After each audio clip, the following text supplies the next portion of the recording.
Hello, ladies, gentlemen, boys, girls, kings and queens, all that. Happy Labor Day weekend. The Monday, it's Labor Day. Are we excited for it? Did you guys do anything? Celebrate? Had a picnic? Went to grill? Any of that? Ryan will be with us shortly. When he comes on, I'll pull him in and we'll get the party started. But I was sitting here backstage, okay, and I'm like, you know what? I could just sit here and wait for him to get here. Or I could talk to you all and we could have a discussion and we could chat. Lots of going on in the political landscape. Man, oh man, a lot to talk about. Today we're going to be discussing American values. We're going to be discussing the Constitution. We're going to be discussing heritage Americans, what those are, or the concept is at least. And we're also going to talk about propositional nations. Okay? So it should be interesting. You guys don't like Ryan? Why? So Zero Fucks is like, yay, a Ryan Day. And Old Scotty's like, oh no, a Ryan Day.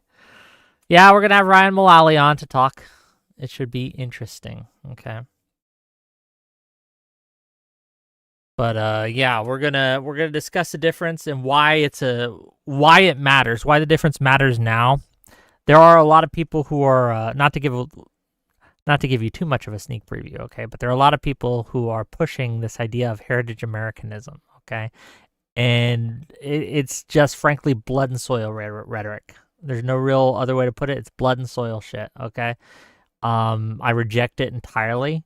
It's the idea that just because your family was born here, like back in the days of the Civil War, that you were somehow more American than someone whose family came here in the 1970s.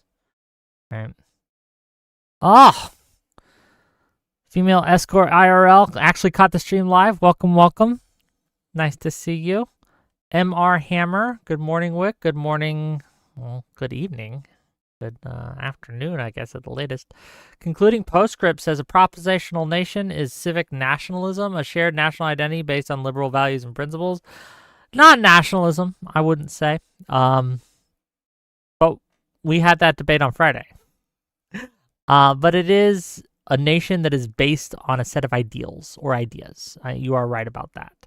Shared values and principles.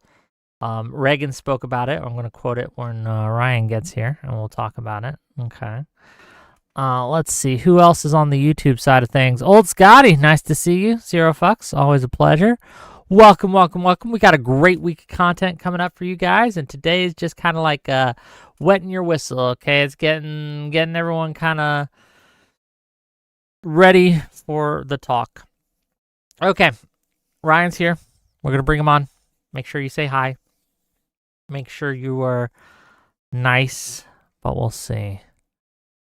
Old Scotty says, I do enjoy a good discussion with opposition, but the intellectual centrists that always support Trump because of wokeness is pretty annoying. Well, I don't think we're going to be talking about Trump today. We might. We'll see how it goes. Anyway, let's bring him on. Hello, you're live. Hey, buddy, how you doing? We can hear you. We can see you. Everything's good right off the bat. Welcome to the stream, buddy. How you doing? How's life? Life's pretty good. I think see me, hear me without any drama, that's a first. I don't think that's ever happened before. You got the tech down cold. I'm proud of you, buddy. I'm proud of you. And you even got the double mirror just in case, right? The one way, one the other way. Doesn't matter where you go. It's always at least one will be readable, okay? And that's good. That's the non-thon special. That's how you get all the bitches. I watched the stream. I figured it out. How many bitches have you gotten so far from it? Well, I'm married, so just the one. But you know what? I think it's going to work out. So there's that. Probably it's at least consistent. We'll see how it goes. Though. I'm wishing you the best for it. But for those of you who may not know, okay. Or for those in my audience who may not know, Ryan, why don't you tell people who you are, what you do, why we should listen to you, etc. Introduce yourself. Go ahead. So I'm Ryan Mullally. I'm a former philosophy student, former teacher, current lawyer, and enjoyer of internet debates of all kinds, and incredibly frustrated viewer of the recent Wick versus Andrew Wilson debate, where I just deeply hoped that the subject of what is the foundational moral claim for America was going to be broached, but it kind of, for those who watched it, went a different direction, which I think we probably should talk about. And then hopefully talk about what exactly is America's foundational moral claim, which I think has gotten kind of lost in the sauce. I feel like our civics is failing us, and that there's actually an answer to that question, and it's written down, and we should know it, and those of us who consider us classic liberals should be willing to defend it. The problem is that I don't think it's that our civics are failing us. I think that it is more of a question of bad actors who are trying to redefine it in real time. And I think that a lot of them, especially the more honest ones, will just acknowledge, like, sure, yeah, these are foundational principles, but we reject them. They're not working, and we need to go to something else. We need to transition to something else.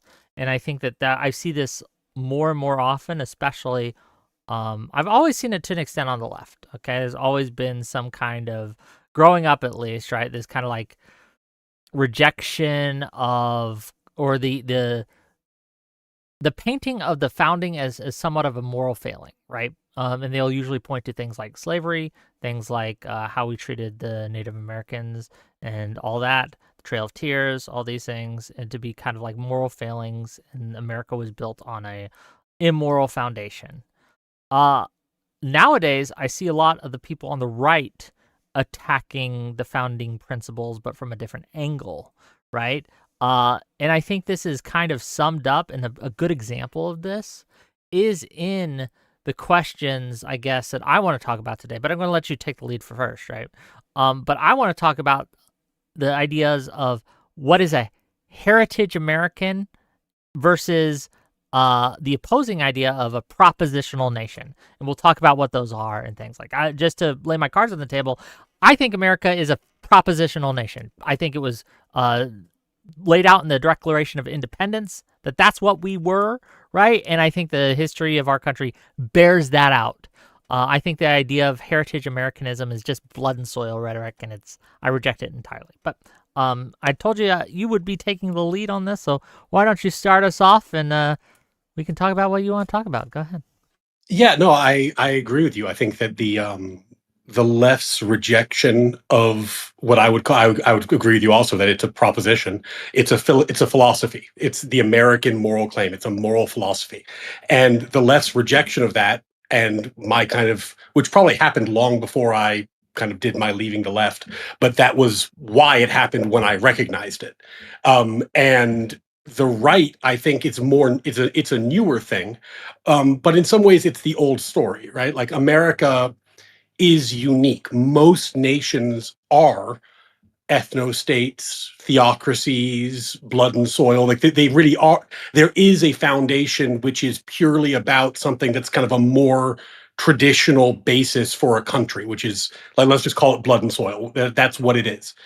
And America built on that. And we said, not only are we a place and a people, but we are also this proposition. And this is a proposition that others can partake in. And it does have a philosophical basis to it. And I feel like there's forces on both the left and the right that want to upset the apple cart. The left is upset that, these moral principles get in the way of equity or whatever their new project is. So they want to knock it all down to start over again and build their utopia.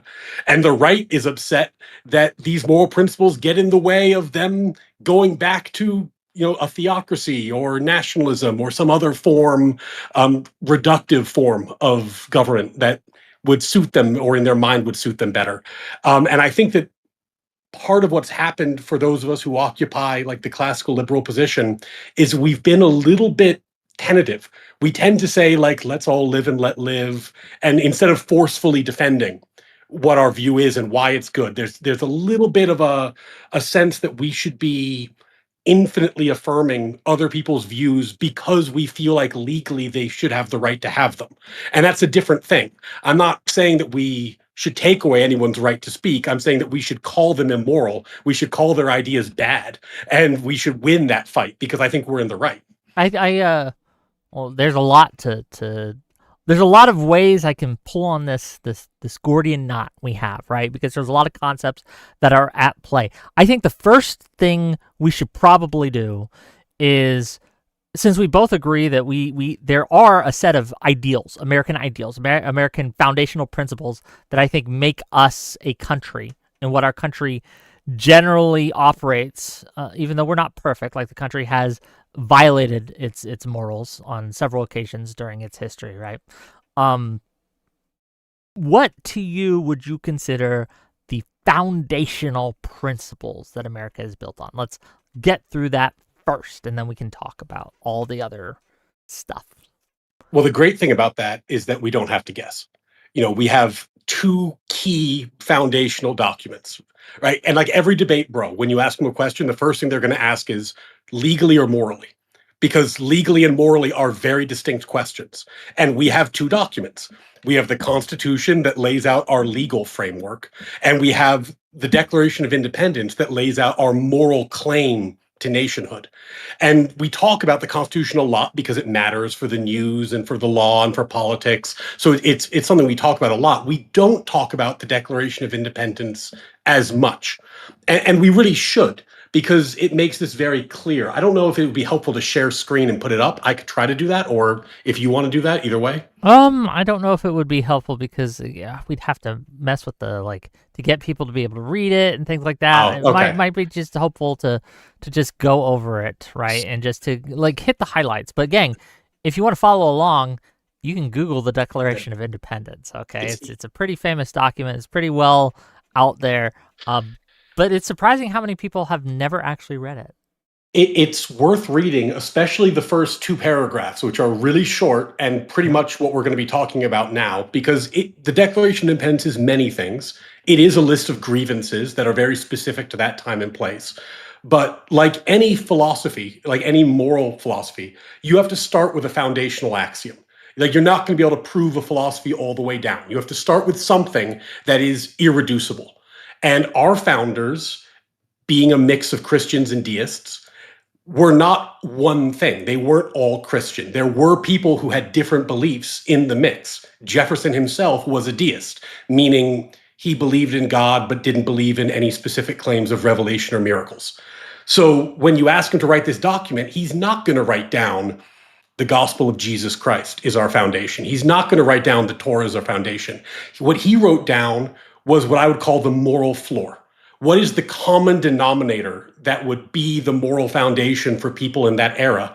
And that was the God of nature and natural law, meaning essentially the idea that, like, if I was going to make it as simple as possible, you believe in God, you believe that man has a special dignity. And you don't even have to believe those things to follow the Declaration of Independence. You just have to understand that's the context it was written in. And then from that, you say, well, there are certain inalienable rights that are vested in humans. It is intrinsic to who we are. It is not something the state gives them, it is higher than the state. And because these rights are intrinsic to us, when these rights are violated, it is unjust. And the way you measure the justice of a government is how well they honor these rights or how much they infringe them if they're being tyrannical. And once you have that established, then they can say, and England has violated our natural rights in the following ways. And therefore, we are morally righteous in rebelling against them. And it's not a petty thing. It's a big, long list of grievances because they acknowledge that minor grievances are not a reason for a rebellion. But if you don't have that common foundation, the idea that humans do have these natural rights, that they are not granted to them by the state, that they are intrinsic to who we are, then nothing about the American experiment makes any sense. That's the protection of natural rights is why we are a country. It's what we are here to do. It is our moral claim to existence. And I think that's been lost a lot in the way we talk about why it matters, for example, to protect constitutional rights. I think that you're exactly right when it comes to like the what the Declaration of Independence strove to do and to build an argument basically, because this was supposed to, it was propaganda. Let's be real. It was propaganda. It was an argument to the people. It was a call to action. It was, this is what our beliefs are. This is how our beliefs have been violated, and this is what we're going to do about it. Okay. And this is what we want everyone to kind of know, why we are doing this, so we don't have to answer the question 100 million times. And I think that a lot of the reasons that people have kind of forgotten this is because we don't really talk about it. We talk about the issues of the day within the context of the day. Presentism is a thing, right? So we're not talking about why it is that the Constitution was built the way it is, but we're talking about what the Constitution says. It's a like kind of and I fall guilty of this at times, right? Where I'm talking about, okay, well, this is what the law says, right? This is what the Constitution says. But the question sometimes can become, should it? Should this be something that we want to uphold, right? So in your debates I've seen about some of the recent Supreme Court rulings, you argue a lot about what the law is, right? But I guess I want to talk with you today a little bit about what you think it should be. Not so much whether or not the law says what it says and whether that's good or bad, right? Or I'm sorry. Let me repeat let me start over. I don't want to talk about what the law says. I want to talk about whether or not you think it should say that, whether or not it's good or bad. So I saw parts of your debate with Pisco about the immunity ruling, right? Do you think it is a good thing that we have a constitution that, I'm just going to grant you your legal arguments are correct here, right? I did win the debate. Right? Repeat that. I'm sorry. I did win the debate, Yes, so I think it's fair to grant. Fair enough. Fair enough. Should that be the case? Because I don't know if it's healthy for our nation to have an executive who can basically almost entirely violate the spirit of the Declaration of Independence against its citizens, right? We have created a situation where he's got immunity from a lot of these things. And I don't know if that's a good thing. Well, I think that if we're pivoting into law rather than moral claims, we're talking about. I'm sure we'll circle back to it. Yeah. There's a few points just to get out of the way. Like, my belief in natural law and America's foundational morality, all those things should, if I were a judge, impact my legal reasoning. Not at all. It should have no impact, because judges should be legal positivists. The question that judges are answering is, what does the law say? Not what ought the law to be. That's a very dangerous thing for a judge to want to decide. That's what Congress decides. That's what the people decide. They decide what the law ought to be. Judges are not there to do that. That is not their job. So when I'm making legal arguments, I try, it's very tempting to get stuck in these whirlwinds, but I try very hard to stay about what the law is, because it is not, the policy doesn't necessarily matter. Sure. It matters sometimes, but rarely. But we both know what you think the law is. Yeah. I want to know, I do want to get you into the whirlwind, right? I do want to get to I want to get past that. Again, giving your moral philosophy, and given we agree on kind of like the foundational principles of America, of liberalism, of individual rights, and how those are relatively sacrosanct and should be. I'm curious how what you think ought to be, right? Like what you think ought. I don't think having prosecutions of former presidents is a good idea. I think it almost inevitably leads to very, very bad outcomes in terms of respect for the rule of law, in terms of the body politic, in terms of just like social coherence. And it's especially bad because the idea that the prosecutor's office, the DOJ, is independent is an act of grace. There's nothing in our system that makes that body actually independent. The president has tons of control over what the DOJ does and what they investigate and what they don't investigate. So what you get into is a situation like the one we had, where politically you could not impeach the president because he was too popular. His base supported him. They didn't think it warranted. I mean, sorry, you could impeach, but you couldn't convict. Yeah, yeah. But you could prosecute. And you could prosecute because prosecuting just requires a slim majority, not the actual supermajority that impeachment requires. And I feel like that's opening Pandora's box. And Okay. even if you think Trump deserved to be prosecuted, you have to ask yourself, how would we feel if Biden was being prosecuted right now for something that felt absolutely ginned up? Or even if it's not ginned up, most people violate federal law quite frequently, as we found out with the document cases, right? Because there's so much federal law, nobody even knows what it is. So the idea that a motivated prosecutor couldn't find a way in a friendly district to charge Biden with something strikes me as beyond the pale. Like, I'm sure they could find something. It's good that that's not happening. And I would rather live in a world where we weren't testing the boundaries of this norm. But if the norm has to turn into a law, I would prefer we don't have those prosecutions at all. Okay. And I'm sorry, and just since we're on this, it also left open a question that I also didn't want answered, which is, can the president pardon himself? We don't know. But if we were living in a world of political prosecutions without immunity, then we'd have to answer that question, because the president would just pardon himself every 4 years. Why wouldn't you, right? I mean, it's the way to go about it.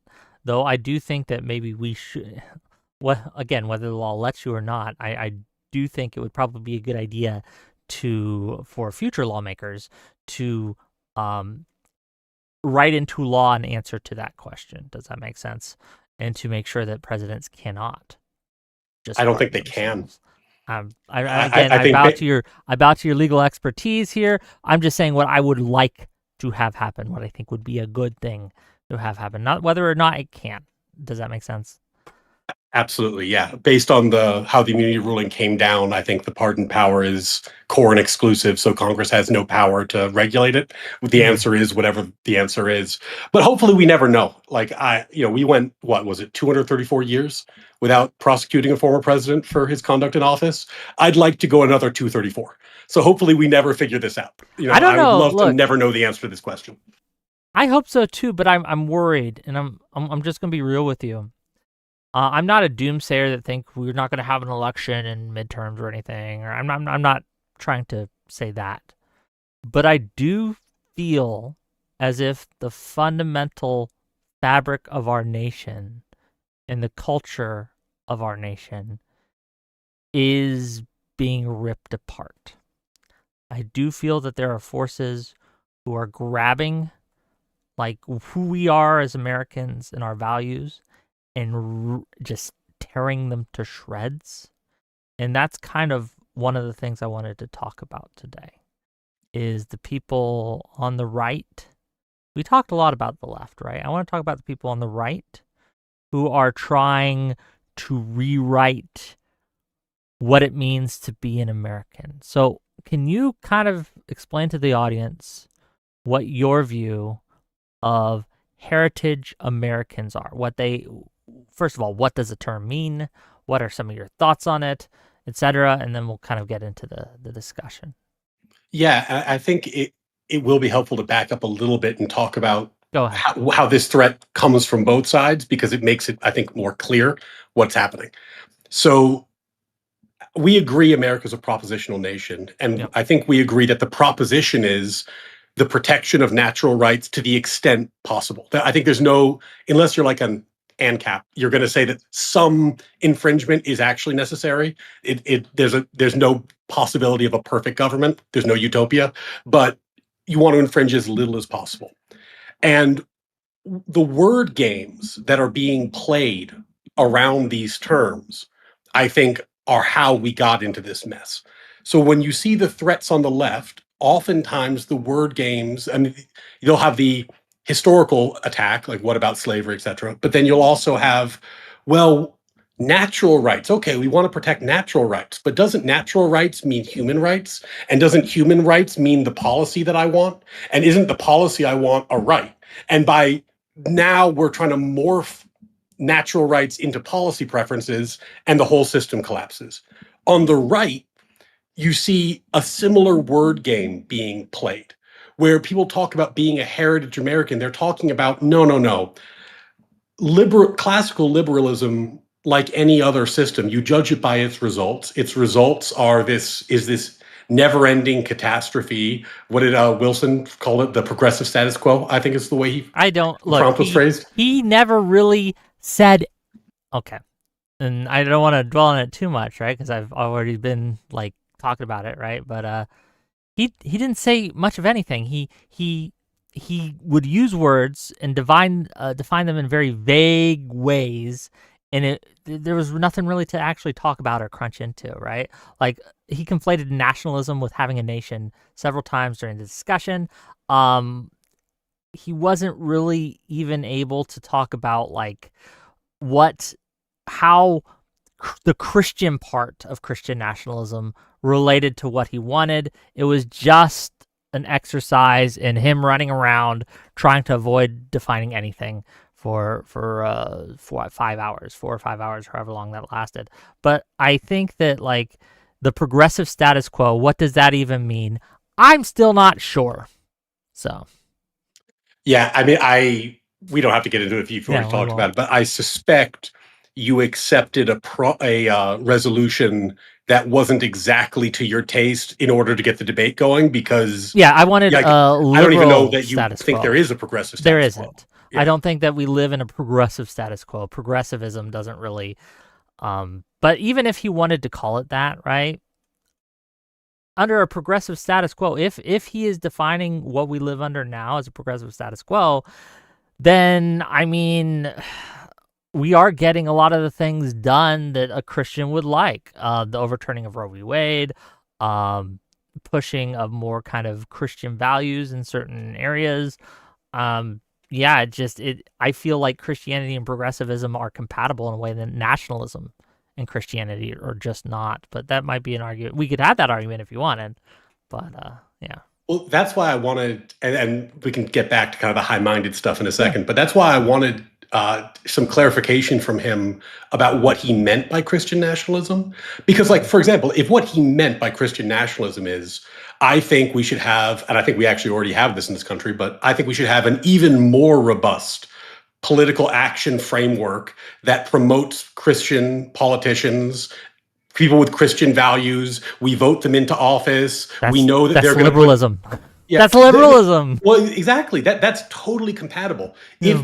If on the other hand you're saying I think we should have a religious test and you can't hold office unless you've been baptized and go to church 3 times a week, now we have a problem, because that actually is contrary to what our propositional values are, and I feel like that was. Well, that was purposefully glossed, because there's nothing, as you said, there's nothing within like a classical liberal framework that prevents you from nominating a whole bunch of originalists to the bench who are going to rule in originalist ways, which is going to be very helpful to a lot of religious liberties, because religious liberties are written into our Constitution. It's not optional.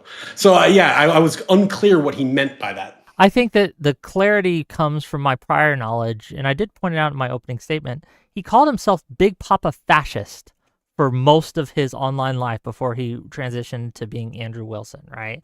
Like, this isn't something that he might be masking on now, but he never really has before. And even in the debate, he talked about how the Constitution is basically just a piece of paper, and also that we can use, in his words, that we were going to use liberalism to kind of get elected and then close the door behind us, basically thing. He doesn't really make it a secret what he wants, but what he tries to kind of couch it in these terms, right, that we find like, oh, we just want more Christian values in government. But that's not what he actually wants, and that's not what he's actually advocating for. But. Well, and that's why I think it's useful to be precise about what the American moral proposition is. So you see when the games are being played with it, right? Like if you think about what natural law is philosophically, natural law is the idea that there are these objective moral obligations, there are objective moral duties Yes. that we can learn, like math or science. Like it's a study. We don't know the answers, and we can be wrong about them. So, from a natural law perspective, the founders were wrong about slavery, or at least many of them were. Like they weren't they were wrong in the same way that people in the 1200s were wrong about physics, advanced physics that we've learned since then. It's not it's a thing they had to discover. So when you view it that way and you say, okay, we're talking about objective moral principles, we're talking about rights that are vested in us, not given to us. Then when a leftist says, well, what about slavery? The answer is pretty obvious. It's, well, yeah, that was a moral error, and it's a corrected moral error, and the framework allows for the correction, and we grow and get better over time. And when a rightist comes in and says, oh, well, weren't the founders all Christian, therefore we should all be Christian, that's who we are. You say, well, wait, hold on. Actually, Thomas Jefferson, Thomas Paine, Ben Franklin. There were a number of deists in the mix. They had a huge impact on what America's founding documents were because they weren't Christian. And there needed to be a framework that would work for everybody, not just for the Christians. That's not what our experiment was. It could have been, it wasn't. So once you see it, then the attack on it becomes very obvious because you're clear about where the line is. And one of the things I think we disagree on, perhaps, I think our strongest disagreement is who is the bigger threat here when it comes to the attacks on these things. And while I think that you may have been correct, perhaps 10 years ago, that the left might have been, today I don't think it's a contest at all. I think that the right has rejected any claim to kind of being a morally centered, morally principled party, and perhaps it's because I've just interact with the right online too much. Maybe it's different in person, but I can only go with what I'm seeing, right? They have rejected their basic principles that they claim to hold on free speech, on free trade. Like the Republican Party of 15 years ago is a foreign country to the Republican Party today. I think let me read a quote actually about propositional nations, or I guess it's not about a propositional nations, but it's from Reagan, okay? And I think most, if not all, Republicans today would wince at these words, would reject these words. And let me just, it's real quick. Please allow me. He says, and that's all I have to say tonight except for one thing. The past few days when I've been at the window upstairs, I've thought a bit of the shining city upon a hill. The phrase comes from John Winthrop, who wrote it to describe the America he imagined. What he imagined was important because he was an early pilgrim, an early freedom man. He journeyed here on what today we'd call a little wooden boat, and like the other pilgrims, he was looking for a home that would be free. I've spoken of the shining city all my political life, but I don't know if I've ever quite communicated what I saw when I said it. But in my mind, it was a tall, proud city built on rock, stronger than oceans, windswept, God-blessed, and teeming with people of all kinds, living in harmony and peace. A city with free ports that hummed with commerce and creativity. And if there had to be city walls, the walls had doors, and the doors were open to anyone with the will and the heart to get there. That's how I saw it and see it still. This quote, and I'm done quoting by the way, flies in the face, I feel, of republicanism today, or the MAGAism, whatever you want to call it. And I think that the fundamental assault on that idea, one which I believe, like I don't like Reagan's policies in a lot of ways, right? I'm not a Reaganist, okay? I think he was wrong more than he was right. But he nailed this one.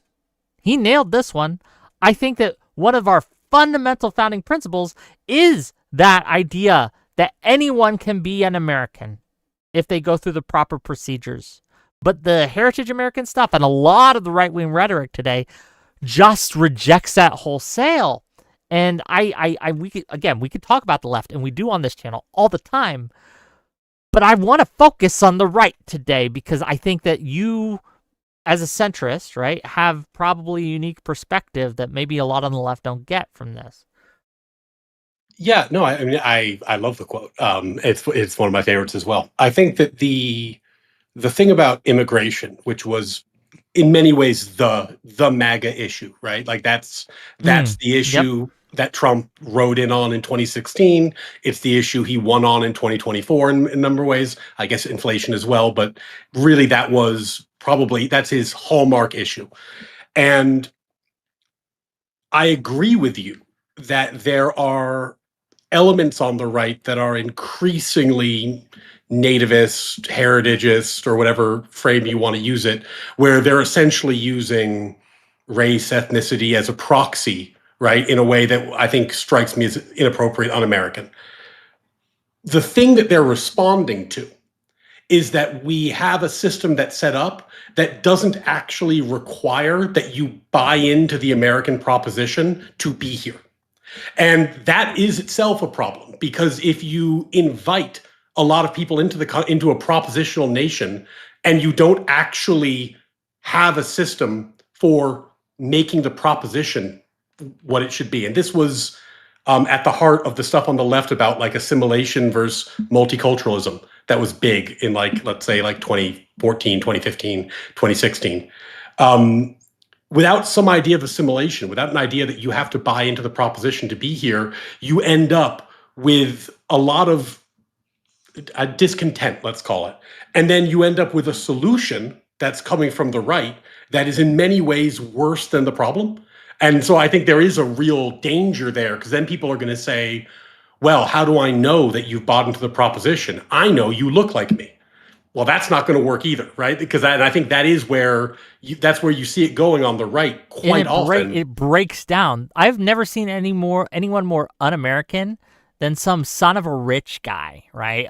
So who's been here, whose family has been here for generations, right? Son of a rich guy who's like, I'm a socialist and I think Russia's in the right. And I think, all this, the most anti American bullshit you'll ever hear comes from the whitest kids you ever see. Okay. That's all I'm saying.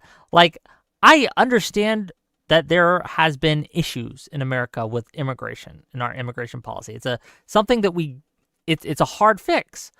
Because there's a lot of competing interests and competing issues with that, like asylum. The idea of should we as a nation accept asylum seekers, okay? People who want to get away, who seek to be refugees. I generally think that we should, with caveats, right? There should be restrictions on that. There should be a vetting process, all these things, right? But I think it speaks well of a nation that we are able to do that. However, I think you are correct in that it has been, what's a good way to put it? Abused? Oh, it's been beyond abused. I mean, have you ever been to a naturalization ceremony? No, but I So have the quote for the oath up. yeah, when Hmm. I clerked, one of the great things about clerking for a federal judge is that once or twice a year, your judge will preside over the naturalization ceremony, and all the clerks go, and it's incredible. I mean, people are crying; they're wearing their church clothes. They've been working years for this, and it's a truly joyful and wonderful thing. Like it was, when you work in the judicial system, you see a lot of humanity at its worst. Hmm. And this is seeing humanity at its best. It's Yes. really a wonderful moment.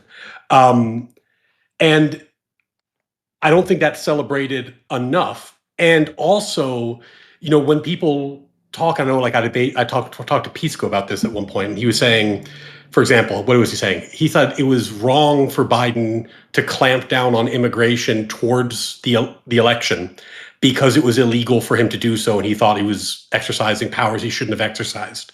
And absent from that discussion, and I think this is sort of the way the left talks about it, was any moral dimension there about saying, like, yeah, we want to have We want to be the shining city on the hill. We want the door to be open. We want people to come here who want to be here. And Yes. also, you have to buy in. Like, we're not letting in Yeah. everybody who's going to come I here and then, what's the example I gave you months ago? It was like, what would happen if we invited in 100 million people who would vote for Sharia law? That would be a real problem. You have to agree with the moral proposition that what we're here to do is protect natural rights, that I what we're here to agree. do is to have a government that is limited and will not infringe on those rights. But That's, my you know, problem is like that there is a greater I consider a much greater threat now that they are when the Groypers are looking at JD Vance's family and calling him and his family un-American because of their skin color,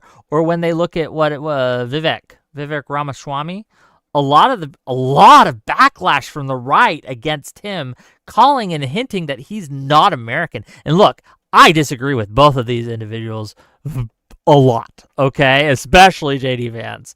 But to say that they are not American is just this idea that if you do not look white, and let's be clear about what they mean, that you're not American, it's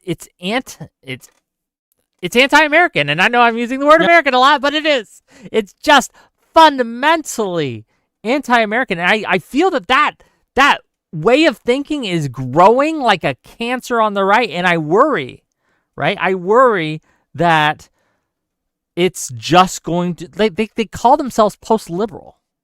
oh no, it's gonna get worse. It's gonna Yeah. get worse. If I don't know if you saw both Jordan Peterson and Glenn Lowry at various points made. I think they framed it. They said it very eloquently, where they said like one of the problems with the post-liberal left is that it will create a backlash on the right. And the backlash it's going to create, and I think they both called it dead on, is going to be specifically male, specifically white, and specifically dangerous because it's so cohesive. Like there is actually an ethnic identity that underpins it, that it is actually a demographically identifiable, non-propositional group of people. And that makes it very dangerous because it is harder to dislodge. In many, in many ways, the leftists, and maybe this is answering your question about what's more dangerous. The thing about the leftists is they don't vote. So on some level, their ideas, I would say, But are they will actually. make hit pieces in Wired about like people. We'll get into that maybe about chorus and all But that. so Right? in some ways they're less dangerous because they just don't matter that much. Yep. And on the right, it is cohesive, and at least for now, they are voting, and the backlash is very real. And I think, I mean, I don't know. I don't know if this comes across, but I try to be very conscientious about calling balls and strikes on this stuff. Like when you wanted somebody to argue about like Kilmar Garcia against ProLogic's, like, yeah, happy to do it. Am I to the right of you politically? For sure. Oh But yeah. like happy to have that argument. Like, am I gonna talk about like Trump was right with his free speech stuff when he's asking universities for video footage of protesters? Absolutely not. And I think that you can what we need to do is be more clear about what the boundaries are, because there's room for principled disagreement within the lines. And Yeah. I think what's happening now is that there's a lot of people who get a lot of attention who exist way to the right and way to the left of anything that would resemble an okay line for what the American proposition is. Yes, I And agree. in an attention economy, they dominate the attention.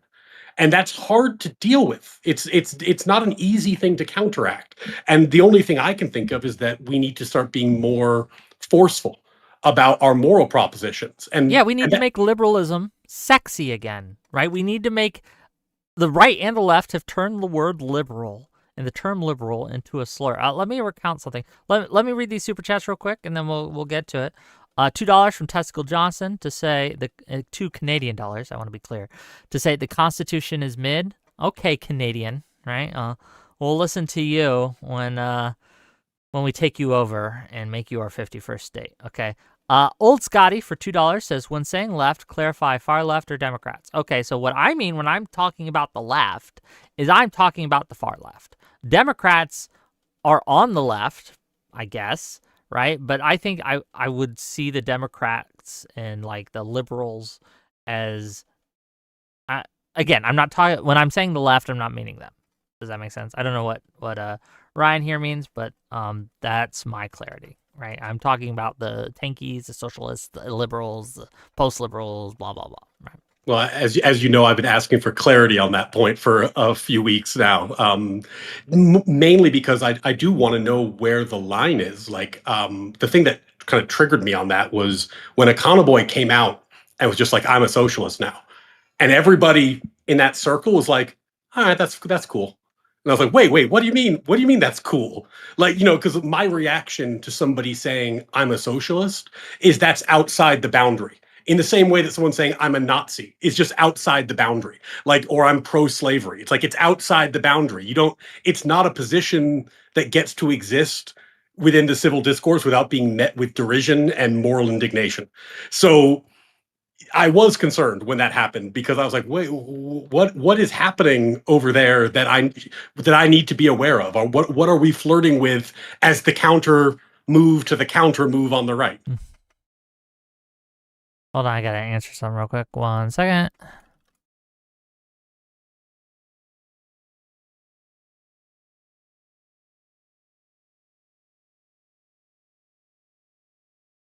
Okay, I'm just asking if I can. I'm asking someone if I can share a story. Okay, that I think is appropriate, but I don't want to share their story without their permission. So we'll see if they let me No know. doxing. Well, it's not doxing, but it's not my story to tell, right? But it is. I think it's a useful indicator of where we are at. I will instead, while we wait for that, talk about something that I think that you would recognize because I like Econoboy. I think he's a good dude in general, right? Um, my problem with what Econoboy was doing is the same problem I have with people that I talked to on Friday, right? I talked to this guy who was he called himself a radical civic nationalist. Nationalist is one of my outside the lines kind of guys too. Maybe not yours, but for me, a nationalist is someone who puts the state above all.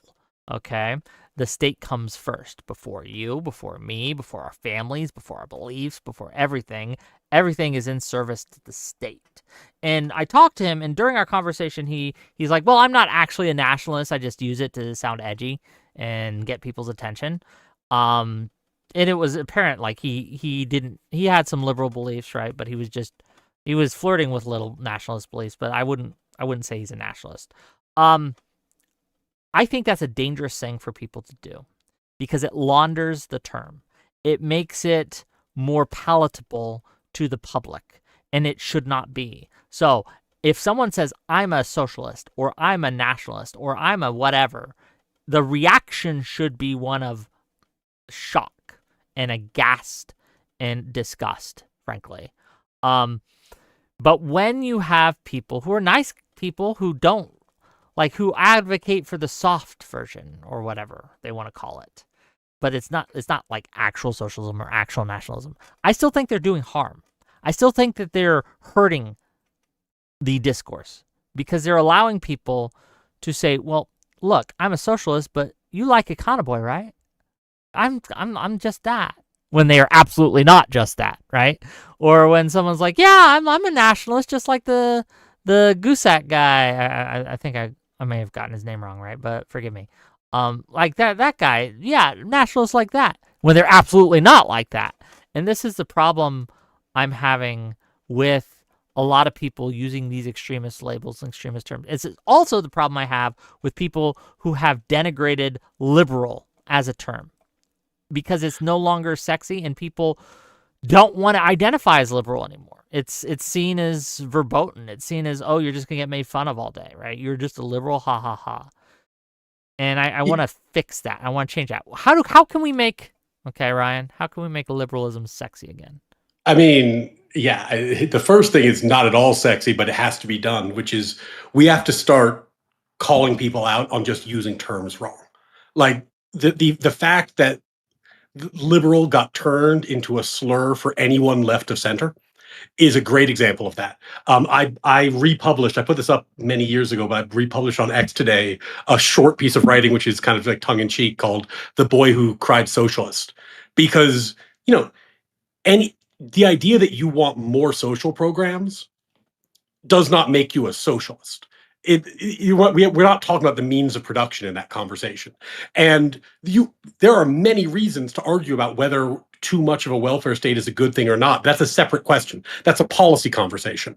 But if you're not talking about mandating the means of production, and this is what I was telling Econoboy, when you say you are pro removing the right to property, you are pro removing the right to self ownership. Those are natural rights in my view. Those are things that are not granted to me by the state. To your point about nationalism being the highest, they come from beyond the state. They are the standard against which the state is measured. So it doesn't matter to me whether or not your utopian vision sounds good. When you say to me, oh, well, what if we got rid of the right to private property, but everyone was richer? Wouldn't that be better? My reaction to that is the same as if you said, what if we got rid of the right to freedom of speech or the right to freedom of religion and everyone was richer? It's a non-starter. I don't care what happens in your utopia. And that boundary needs to be drawn clearly, and the wordplay matters, right? And that's the attack, and that's the attack the right uses too. It's the exact mirror image, right? The left will come in and say, oh, come on. You can't take founders and their moral claims seriously. What about slavery? And the right's going to come in and say, oh, come on. You can't take American moral claims seriously. Look what happened with trans and, polygamy. And let's talk about gay marriage. And there's obviously nothing moral here. And what they're ignoring there is that liberalism it's a system of government. And because we've been a little tame about policing the boundaries, that's all it comes across as. And we come across, I think, in the classical liberal camp as infinitely permissive. We'll say like, oh, well, you're allowed to do it legally, so I have no opinion on that. It's like, no, that we don't need to be that tame. We actually can say we have views on what's moral and what's not moral. And we're just saying we don't think the government should enforce those views on you necessarily. Yes. There was an article I read recently on a kind of a new publication, a new Substack. I'm not exactly sure. An e-magazine. What do the kids call it nowadays? I don't know. Anyway, it was called The Argument. Okay. And the article was about liberalism. The argument is meant to be a modern day defense of liberal values. And so I checked it out because I'm interested in defending liberal values. So I was like, oh, let's see what they have to say. I really enjoyed their opening article. And the opening article basically talked about, I think the title was, and forgive me if I misquote it, but it's like, how can we live with each other? And I think that liberalism does ask that question, and I feel answers that question. But as a result, one of the failings of modern liberals is, as you said, just because we will tolerate you having dog shit opinions, dog shit views, etc., doesn't mean we don't think that they are dog shit. Okay? I think that freedom of speech should allow you to say all sorts of dog shit things, but I should still call them dog shit things. I just should not, I should just make sure that the government doesn't come in and fuck with you. And to an extent, I would extend it to culturally too. I don't think that people should be losing their jobs left and right for having dog shit opinions. There are obviously lines. It's nuanced, right? But in general, like, you shouldn't be fired from your job because you have very extreme views that you don't really discuss publicly, but maybe you made a couple tweets about it, etc. I think that principle of cultural free speech is important. I think that, yeah, and there's going to be arguments with liberals, within liberal circles, about what constitutes a take that should be verboten or should be seen as dog shit, to use a technical term, right? And I think we probably have disagreements on what those are. But I do get what you're saying when you mention that, yes, liberalism has to be more forceful, has to be more aggressive. We have to make a positive case for ourselves. We have rested on our laurels for too long because we are the foundation, and we just assumed that that's always safe, it's always in place, it's never going to be challenged, but it is being challenged. It is being challenged in a way that I worry that we aren't going to make it through. Well, and to get to the sexy part, like I think that we haven't been selling the story well. Like part of that is that when you say, okay, we are a nation that was founded on the premise of natural law. How should humans live together? We don't know the answer. We haven't discovered it yet. It's an ongoing quest to discover what natural law is. And it's a process that we are all engaged in together. That's what America is. We're trying to figure it out, and we're building on the foundation that we have. And that is an active civic process. It is a process that is enhanced by the fact that today I think we have too much federalization, but in theory, should have states that are very different from each other. And that's really useful because you and I can sit here like armchair philosophers arguing till the end of time about what the right rule for abortion is. But it's actually kind of helpful to say, well, Texas has this rule, Alabama has this rule, California has this rule, New York has this rule. We let the system run for 15 years. We've seen the results. Now we can have a conversation. And maybe you and I will never agree. And maybe that it's okay. And maybe there are certain things that we'll never agree on. And that's why states are different from each other. But that process is, I think, what we need to be selling, that we are actively engaged in attempting to learn how to do this together. But that doesn't mean that you get to come in on the fringes with the bullshit that we know doesn't work. Like we know what theocracies are. They suck. We've seen them all over the world. It's awful. We know what socialism, communism is. I mean, how many times are you going to run the same goddamn failed experiment? Let's not do that again. So just, the fact that you're entitled to an opinion doesn't mean it's not dog shit. Oh, same thing with the flag burning. It's like people, it's like on one hand, I had to come out and be like, yes, I am a lawyer. Yes, there are local ordinances you should be careful of, and subject to those, you do have the right to burn your own American flag. It's not a hard question. It's settled law. Also, don't fucking do that. Don't do that. It's gross, right? And I'm telling you the legal rule, and then I'm telling you my moral prescription. And those are different, and that's okay. Like, I think we should be engaged in those conversations. So many people, though, conflate the two and say, well, I think my moral principles should become law. And it sounds good because they'll point to things like murders. Like, I think it's immoral to murder, don't you? Shouldn't we have a law on that? Isn't that a moral law? And to an extent, they're correct. But the problem with that is when you can't base a legal system on morality past a certain extent. I think that you have to set limits that recognize that no moral system is perfect. And this is what I think liberalism does very well, in my opinion, is that it allows for different moral systems, as long as they don't harm other people, to coexist. And what I mean by that, by harm other people, I mean deprive you of life, liberty, property, right? So while you may get very angry when you walk past a gay pride parade, okay, that may upset your calm, okay, that doesn't necessarily actually hurt you. It doesn't deprive you of anything, really. So well, and this is amongst the problems with having a state that's too expansive. Because once the state is involved in everything, then their fingers are in all the pies. So the moral creep is inevitable on some level because all laws are on some level moral restrictions. Like that is what it is. There's a line there. I agree with you, but my line's not your line, and this politician's going to have a different line. My line is not your line. That's true. Yeah. $2 real quick. $2 real quick from Moltzgotti to say conservative justices declared Roe settled law. Thank you for the $2. Perhaps I look. Can we talk about Roe v. Wade for a second? Just a moment. Yeah, absolutely. Yeah. It's perfect from what you were saying. But go ahead. Yeah. Yeah. I am. I am very. I'm probably the most anti-abortion, pro-choice guy you'll ever meet. Okay. I would never advise anyone to get an abortion. I would never participate in that. I think it's immoral in a real way.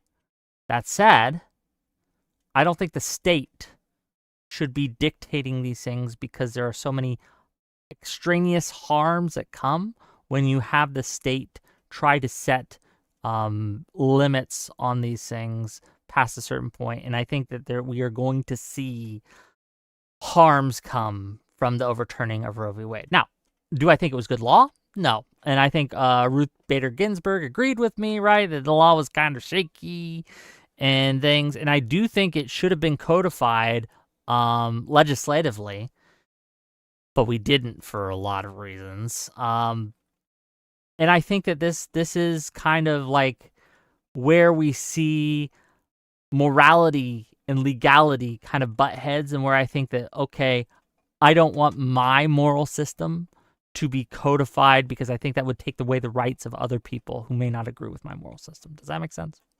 It does, and if you view as I do, like of the American experiment as, let's call it, the quest for natural law, right? One of the reasons that originalism is so appealing to me, in fact, one of the primary reasons, is exactly what happened in Roe. When somebody comes to the court and they say, well, we think there should be a new right. We think, and what is a right? A right is a restriction on the democratic process. It's saying you can't vote for this. You can't vote for it in states. You can't vote for it federally. It is not a thing you are allowed to vote on as a democracy.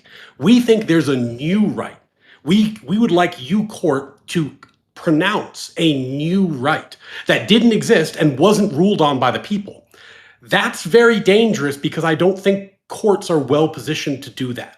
I don't think we want 9 justices making those calls. I think Ruth Bader Ginsburg was right. The messy process of trying to get a law passed, trying to get 50 laws passed in 50 states, is where we learn how to live and how to live with each other and what works. 9 justices making a pronouncement is the worst possible way to do that. But that's what's happening now with a lot of Trump stuff. You understand, right?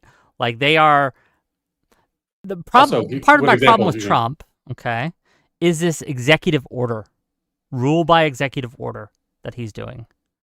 Because while yes, you're right, we shouldn't have 9 people going around pronouncing things. We shouldn't have one either. And it does feel like he's simply just, I'm making an executive order. I'm legally allowed to do it, right? And technically he is. But it feels very fundamentally anti-American, frankly.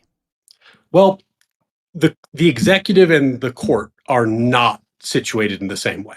Like the reason why the court is such a bad body to make pronouncements about the feelings of Americans and is because they are selected and given lifetime tenures for the express purpose of not being sensitive to democracy. They're there to not experience political pressure. Mm-hmm. That's their role. They're there to do legal reasoning.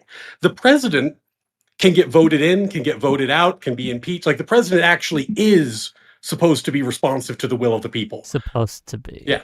Well, so the question then isn't, is the president the will, the representative of the people? He obviously is. That's what the president is. The question is, what powers should the president have?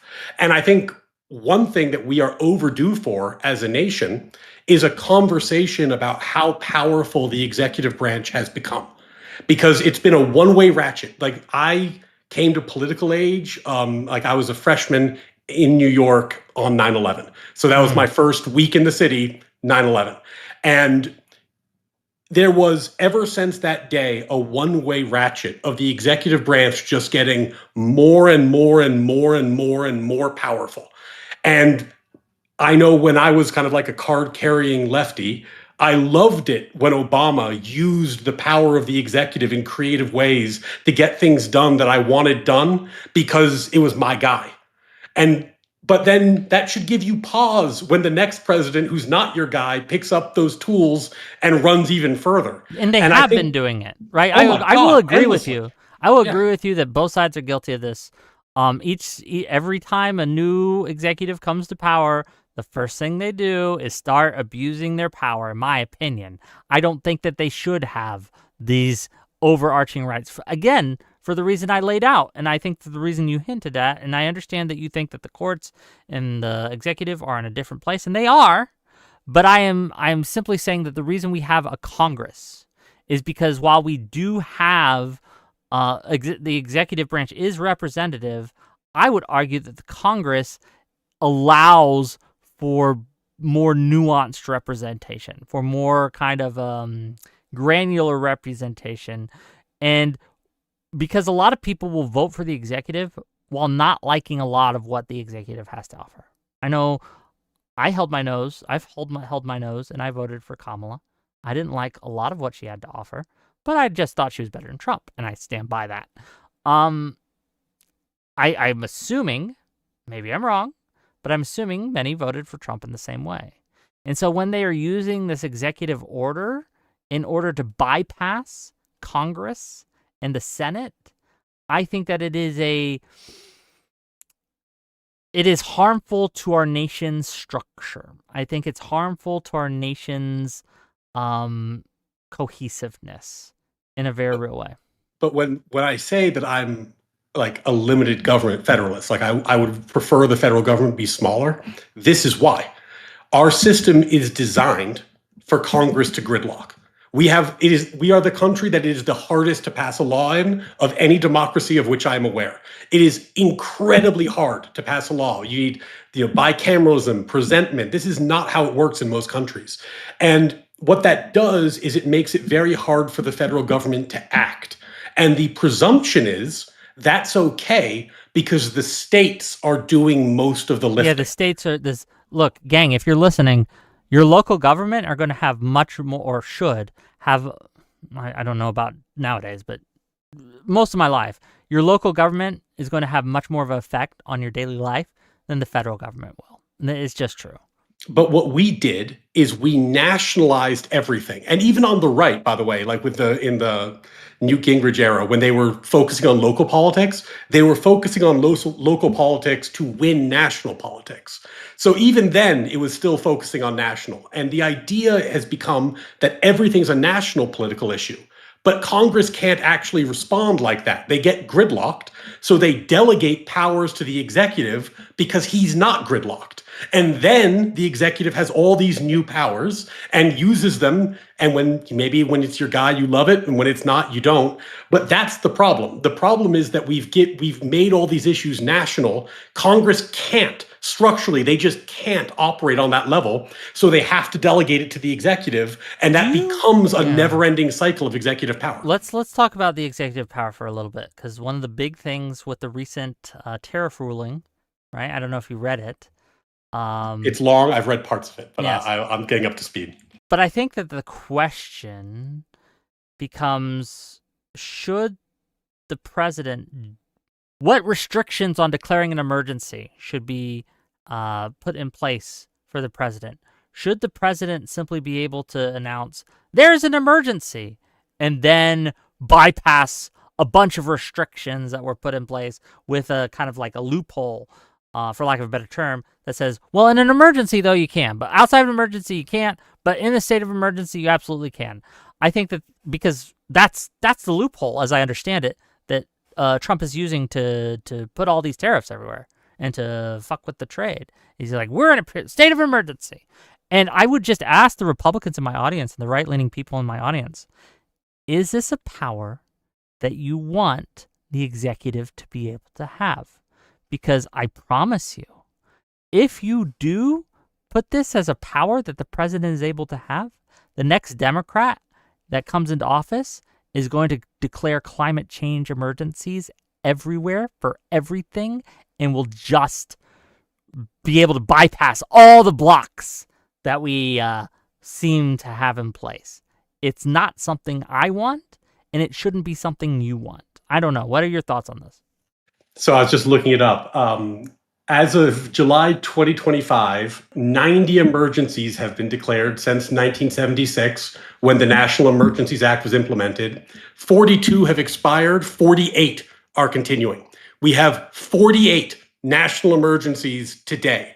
And this is not all Trump. This is every administration since that law was passed. I'm curious. I'm curious how many Trump specifically has had, or That's a yeah, is there a granular breakdown? I don't know. Out of the curiosity, like let's see. Trump has, according to Wikipedia, 1, 2, 3, 4, 5, 6, 7, 8. Looks like 8 of the 48. You said? Oh, no, but 10 if you 10 if you count, or more if you count Trump term 1. That's just Trump 2. Damn. But this is not unique to Trump. I mean, it looks Sure, like sure. Biden had 1, 2, 3, 4, 5, 6, 7, 8 that are current. And the thing that's hilarious about it, by the way, is that Trump 1 declared the southern border an emergency, right?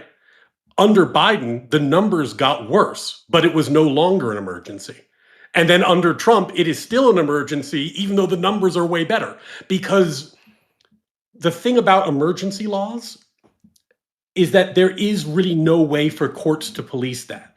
Because if you ask yourself, which branch is best suited to decide whether there is an emergency, which part of the government do you want making that call? It is actually the president. Like, if we're being invaded and it's an emergency, you want him responding, right? Yeah, Like you don't want Congress to bicker over it. I yeah, get the principle at play. that's what it's for. I'm just saying in practice, we have a problem. Houston, we have a problem. Yeah, Okay? and I think the answer is what the court did with the tariffs is they didn't touch whether it was an emergency, because there isn't really sound ground for a court to get in there and second guess the president.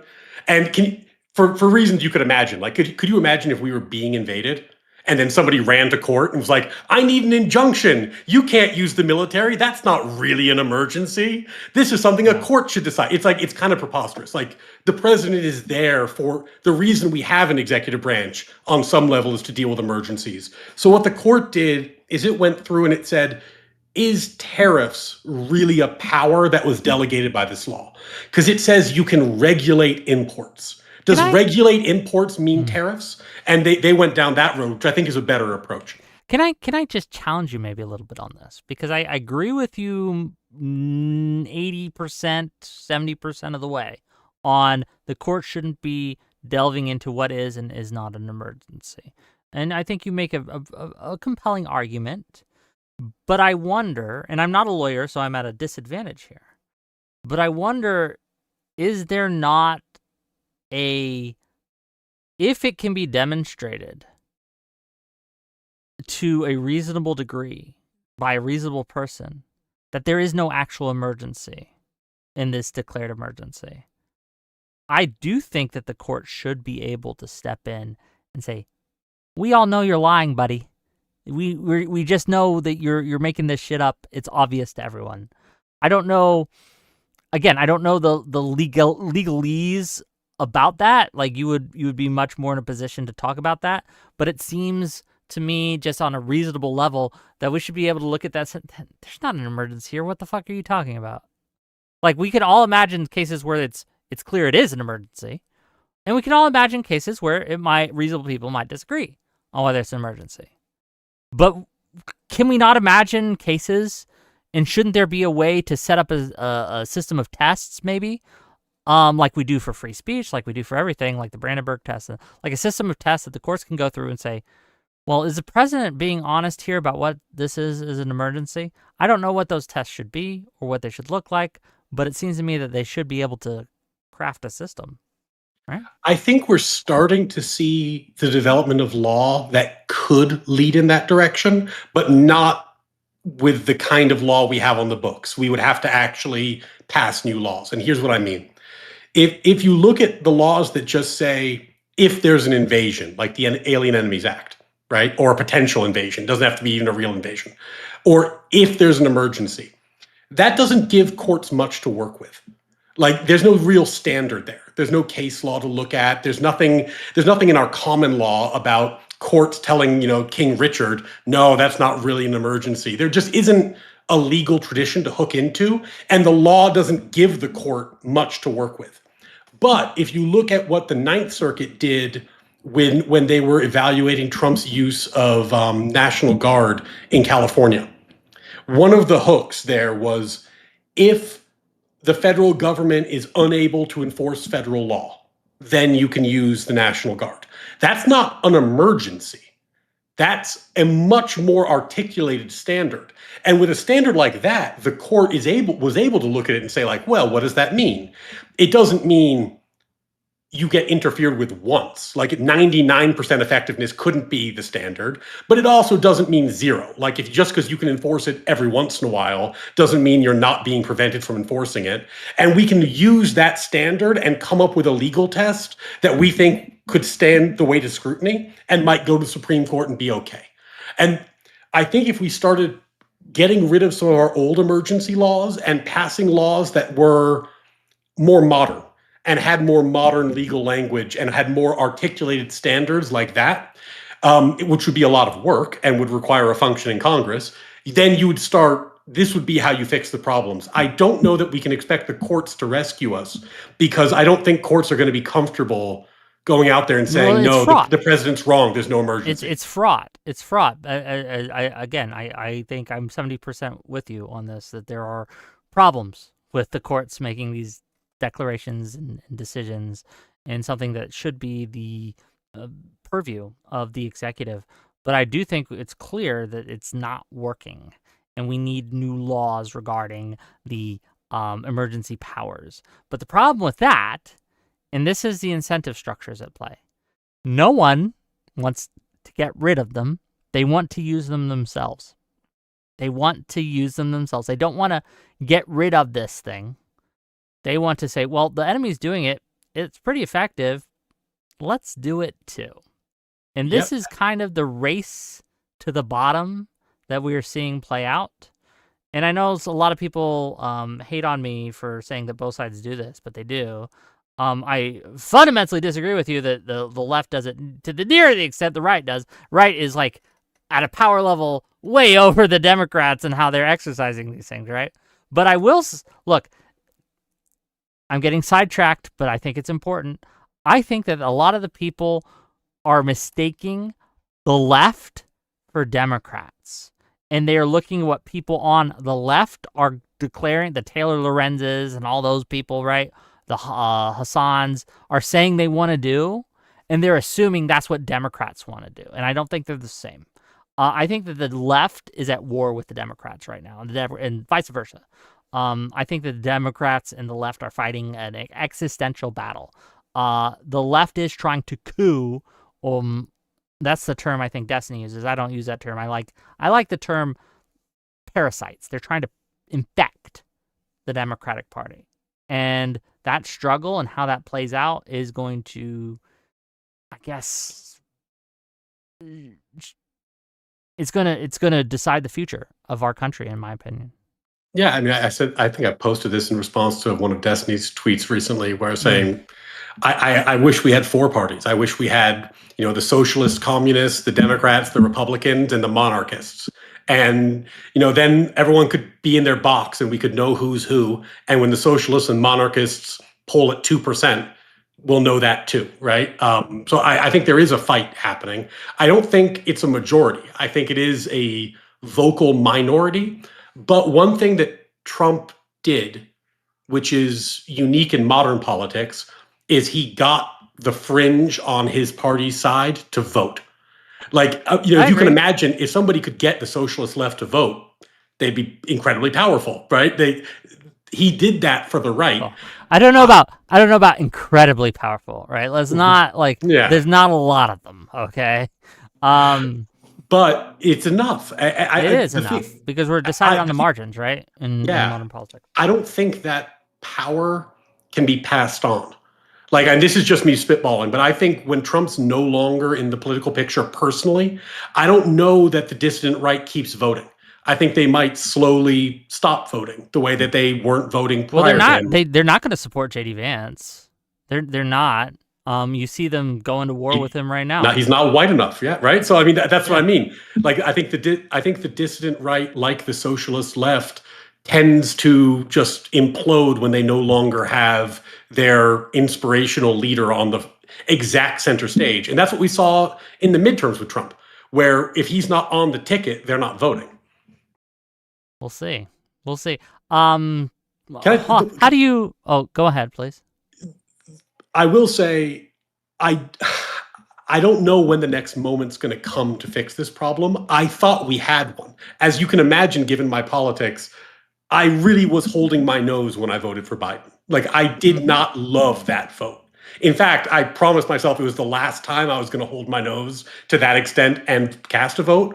And the reason I did it was that Trump is the case study for executive overreach. Like, we all know this. We saw him in 2016. And then Biden, I thought, ran as the once in a generation moment where you have a lame duck president who actually would have the incentives to undo some of the levers of power because he knows he's only one term.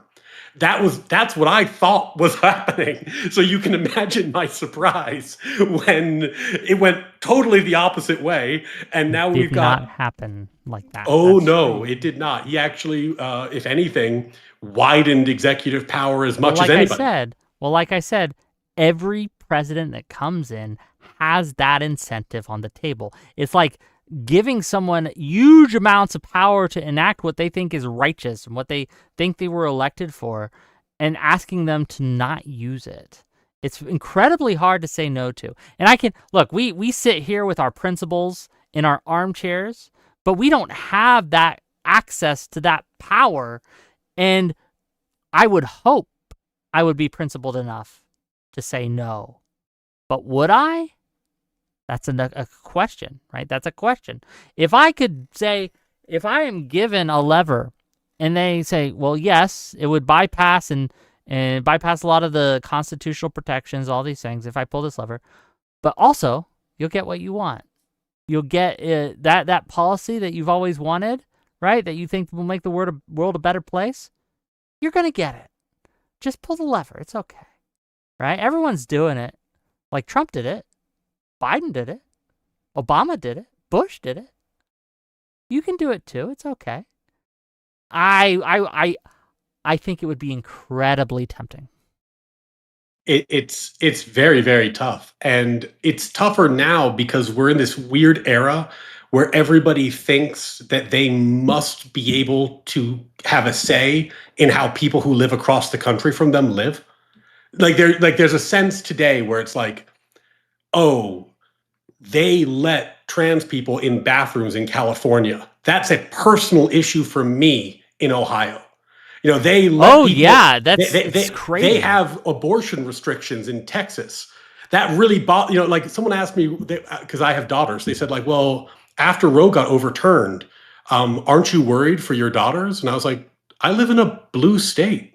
Like the law didn't even change. Nothing changed because it is a regional issue now, and the laws where I live are incredibly permissive. The idea that you need to tell people who live in a different state from you how to live is what makes the lever so tempting, right? Because then once you get in power, it's like, well, now it's my turn. I get to screw over the other everyone wants to do it, and everyone and it works the opposite way too, right? Like for endorsements and things, the insistence that every Democrat everywhere, even in California and Montana or wherever, endorse the New York City mayor. What? I don't give a shit. I don't get a vote in that, right? I don't get a decision. It's not my city. It's not my choice. And I wish more people had that view that I don't give a shit, right? What they do in fucking Texas, that's their problem, not my problem. But everyone wants to make it a problem because if I can point to, like, look at all the bad things that are going on in this state, don't you want to stop it? Vote for me for comptroller of a city that's 1,000 miles away. What are you doing, man? But when it comes to federal elections, though, I think that we have a better case because I think that you could look at Trump and his success electorally, at least his last election, even though I argue he barely won. and I think I'm right on this. He barely won. It was a 3 states, 1.5% vote in 3 states. If that had switched, we would be looking at President-elect Kamala Harris right now. I think that he and the Republicans have successfully nationalized everything. Everything. Well, it's Look how tricky much they because talk about I don't know. I California. don't know. I don't know who did it first. I just know that they're both doing it. Because if you think about like the abortion issue, that's always going to be nationalizing in my mind when it's a local concern. But you get the same thing on the right. I don't. I'm not going to argue with you about that. I think that like right now we're in an area where everyone's nationalizing everything. And every issue, no matter how local and how personal, is being litigated on the national political stage where it doesn't make any sense. And it's because it's not particularly sexy for a politician to say, I think that that would be better left to communities and states and families to decide. But that is actually the right answer most of the time. And when they have said that, and like Pete Buttigieg said that basically. I think the communities on the trans issue, right? Trans in sports, I believe he was talking about. He's like, I think each community should decide that for themselves, right? Let them have that decision. The left ate him alive for like throwing trans people under the bus. That's not what he was doing. He was simply saying communities should be able to decide this issue, right?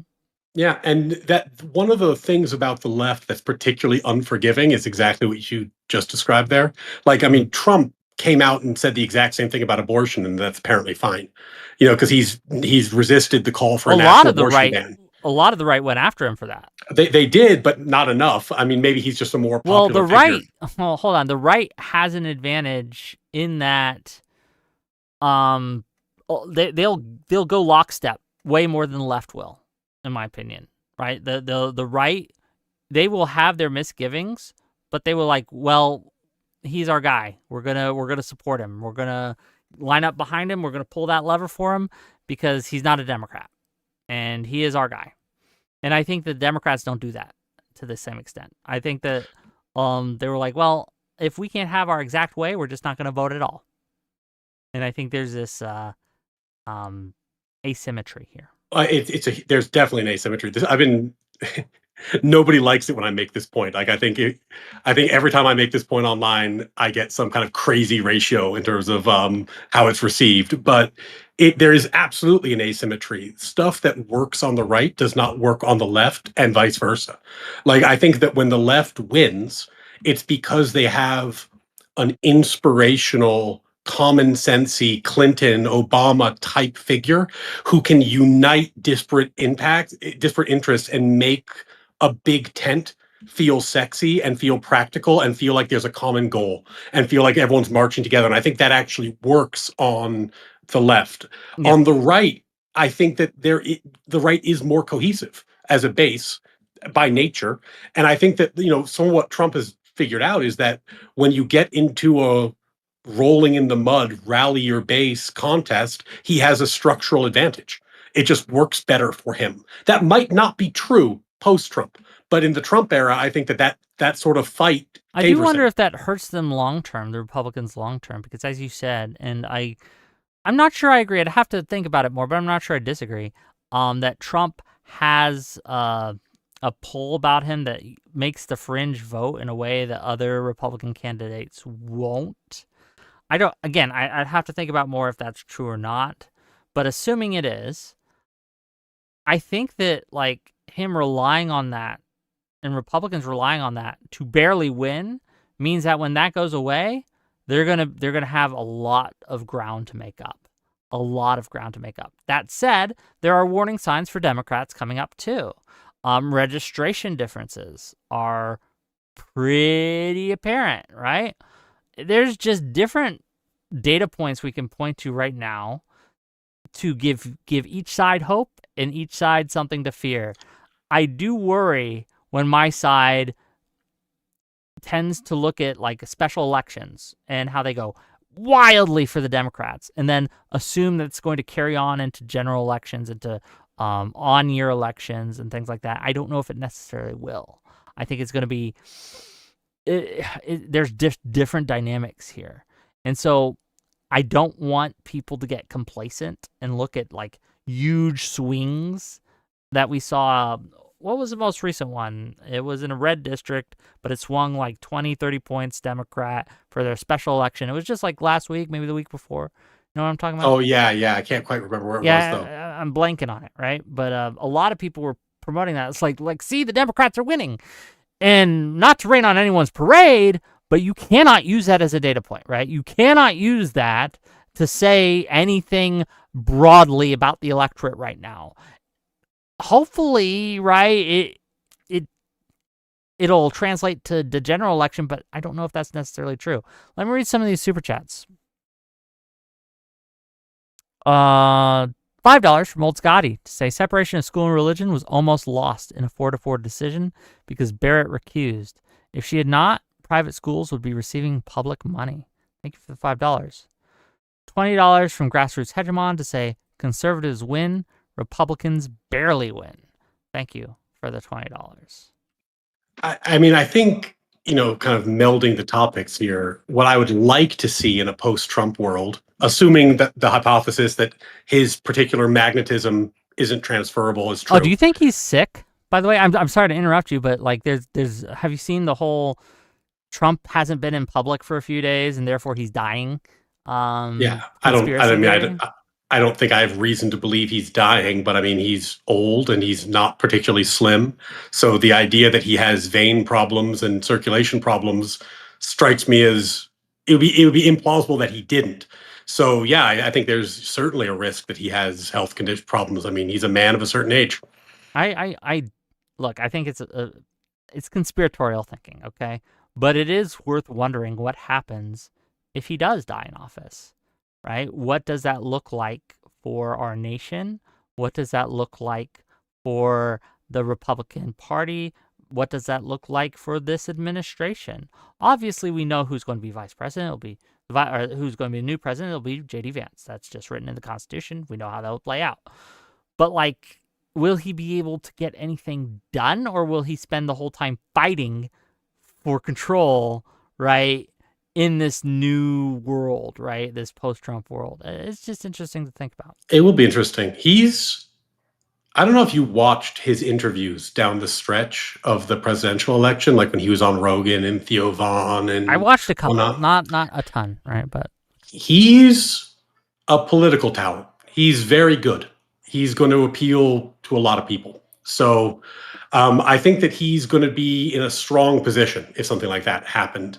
The question is, what does that mean? And then we're just guessing, right? Like, I think that there will be a fight, though, on the right. Like, are the gropers still voting at that point?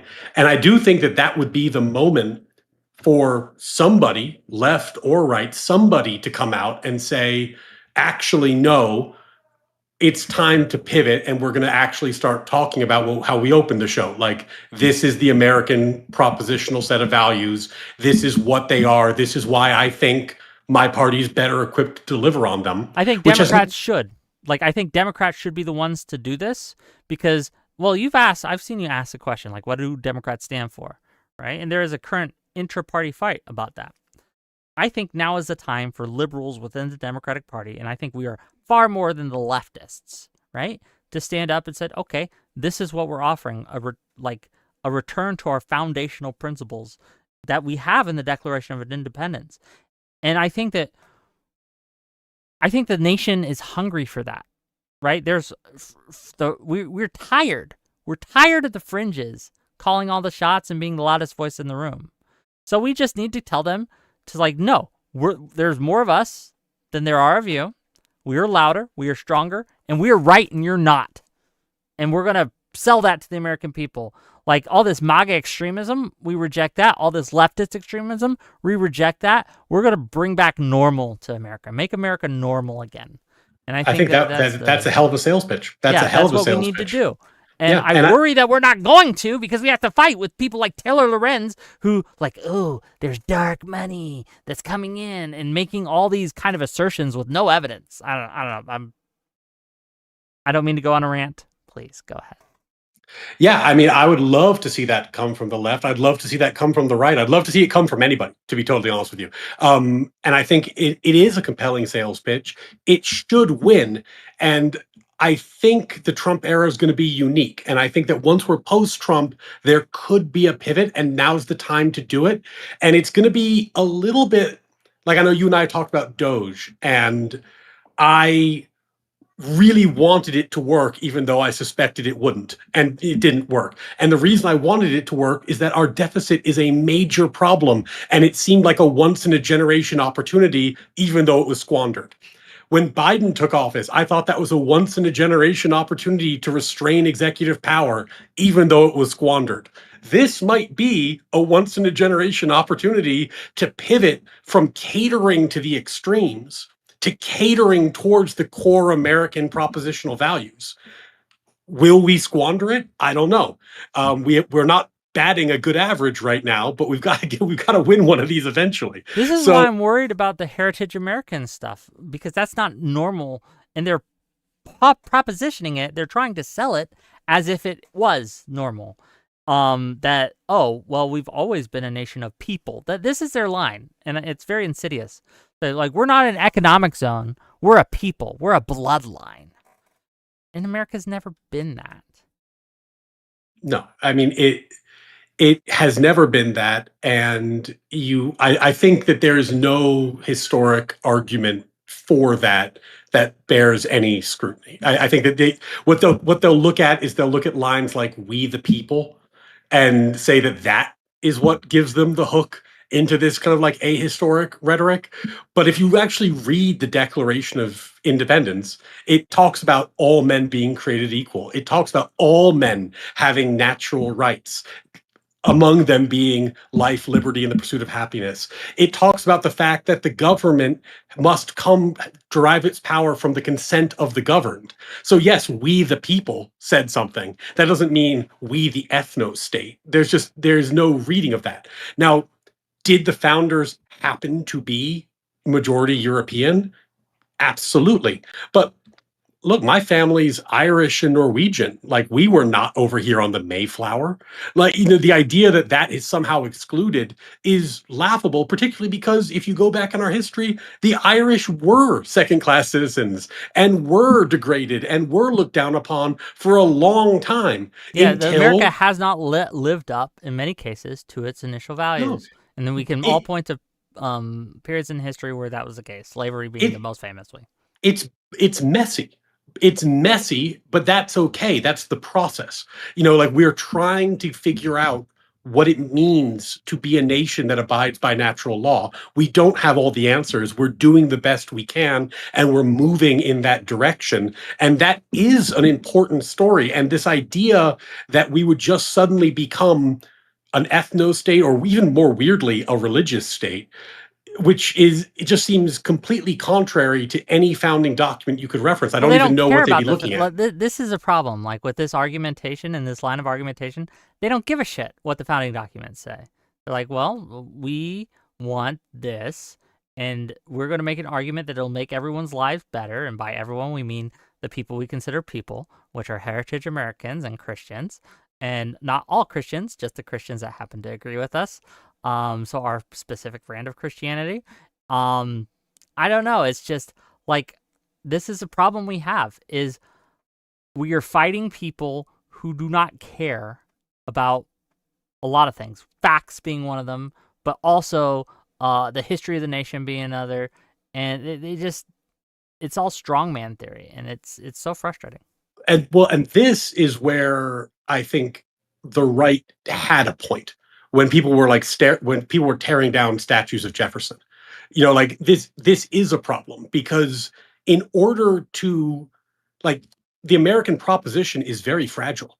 It's not like an intuitive thing. You have to teach it.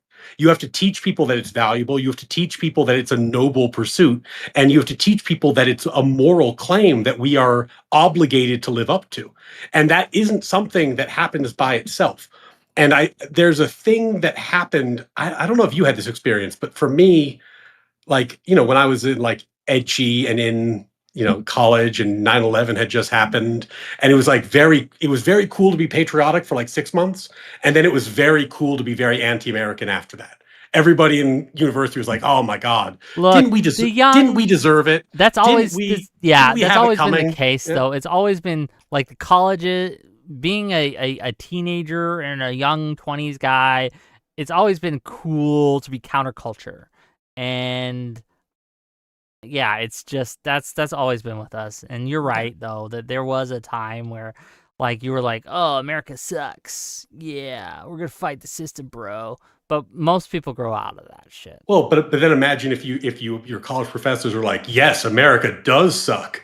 Yeah, so that's the issue that I think the right correctly pointed at. I think their remedies are not the right remedies. But the issue they're pointing at is a fair one, which is that there is this cultural undercurrent that was all about how terrible America is, that emanated primarily from the left. And now people kind of believe it. And now you're seeing it emanate from the right. America's terrible. So now we got it in stereo. People saying Yeah. America's so bad, we reject the I proposition. want to And the proposition has to be defended. And speaking of that liberalism, right? And I'm going to go back to the story because I just got a permission to share this story. They just DM'd me and said I could share the story, so I'm going to because I think it bears on the topic of today and threats to liberalism and threats to America and things like that. And I really want the people who are listening to me, who are Democrats and on the left, to hear me here because I think that this, for the most part, I agree that MAGA, Trump are the greater threat. But there is a specific line and a specific avenue which I do think that the far left poses a threat in a way that MAGA doesn't. So a friend of mine got a hit tweet recently about why they are a liberal. And they gave forth their arguments, pretty tame stuff, about why they are a liberal, why they consider themselves to be a liberal. And it blew up for them, right? Got like over 1,000 likes, all that, and a bunch of views. And suddenly, from the left, they got 30 new DMs in a day, right? Basically just hounding her. There were attempts to hack her account. There were attempts to tear her down because she had the gall to say that capitalism was good, liberalism was based, people's rights should be protected, no matter if they're LGBT or white, hetero, etc. They should all be protected. Just an anodyne tweet. But the left went after them in a way that the right didn't when she's had hit tweets about like MAGA and the free speech and how they don't coincide, right? That they're against each other. I do think that online specifically, the far left is a cancer that will. I am more afraid of the far left online than I am of some dumbass MAGA guy online. Outside of the online, yes, I think that MAGA is a greater threat. They're the ones in power. They're the ones calling the shots. They're the ones that are tearing up our Constitution right now. They're the ones that are tearing up our norms. But online specifically, the far left will do things to you at a greater rate than, at least in my experience, than MAGA will. I've never gotten more hate than on the Russia-Ukraine issue. That's been out of all the things, Israel, Palestine, and Russia, Ukraine is where I get the most death threats. And it ain't from the right. Yeah, there's a dangerous, I think, sense on the left sometimes that they kind of like armchaired philosophy their way into a moral claim that is so superior to anything else that anything they do is justified. It's the meme, right? Where it's like, I can punch a baby because it brings awareness to Palestine. It's, like there's a sense that their cause is the only one that matters. And as a result, anything they do is justified. I was thinking about this actually when I was watching. I don't know if everyone on the channel watched, but the debate with Gibbs and Bentham that you had Oh, yeah, it was a good recently. debate. It was fun. And Before at one Bentham, though, point, look, can I just say, I think Bentham was right. He had the correct arguments, but he just was not prepared for the format, I think. it's a clash of styles. Let's call it Yeah. that. But at one point, Bentham made the point where he was saying, "Well, don't you think it's good to save 14 million lives? Don't you think that's good?" And I wanted Gibbs, because he hadn't seen it, but I wanted Gibbs to be like, "Well, wouldn't it be better to save 80 million shrimp lives? Like, what are we talking about, right? Like, you have to, like, if you don't agree on a moral center, a moral axiom, then what's good never makes any sense because it's all downstream of that. And when you have people, and the people I think that you're talking about with these death threats fall in this cap, who reject the American moral proposition, we're not going to be able to agree on anything else. Like, everything is downstream of that. Yes. If you think it's okay to issue someone death threats because of their speech, you don't get what this country is. You're off the team. I don't know how else to put it. And that has to be policed.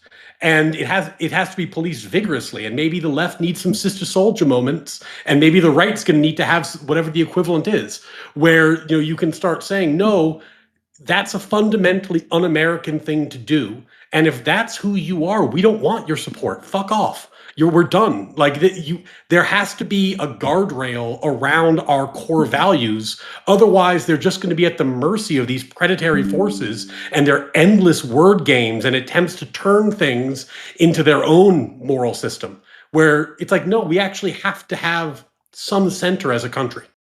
Yeah, and you can't ever, please, dear audience, never let them gaslight you into thinking they're the majority. They're not. The Heritage Americans, not the majority of this country. The far left, not the majority of this country. They just aren't. They don't have the numbers. That's why they have to attack the Democrats in the case of the far left, or the Republicans in the case of the far right, because their ideas can't win on their own. They need to parasite. They need to latch on to another system that can, and then try to infest it and infect it and change it from within. And you have to just not let them do that. If I may, for a moment, speak on the chorus issue. I don't know how familiar you are with that, and we don't have too much time to go, so I'll be quick. One of the problems with the far left is that they will basically repeat ad nauseum a lie. The lie being that Chorus, this group, this organization, forbade its members from talking about Gaza and Palestine. That was the claim made, that they are not allowed to talk about Gaza and to denigrate the DNC, right?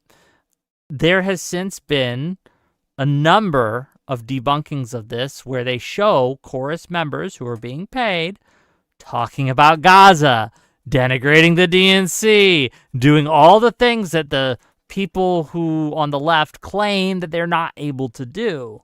But even when you show them this, information and say, actually, look, this is one of the Chorus members talking about the evil Zionists in the DNC who are ignoring Palestine and Gaza, right? They'll say, well, that's just one person.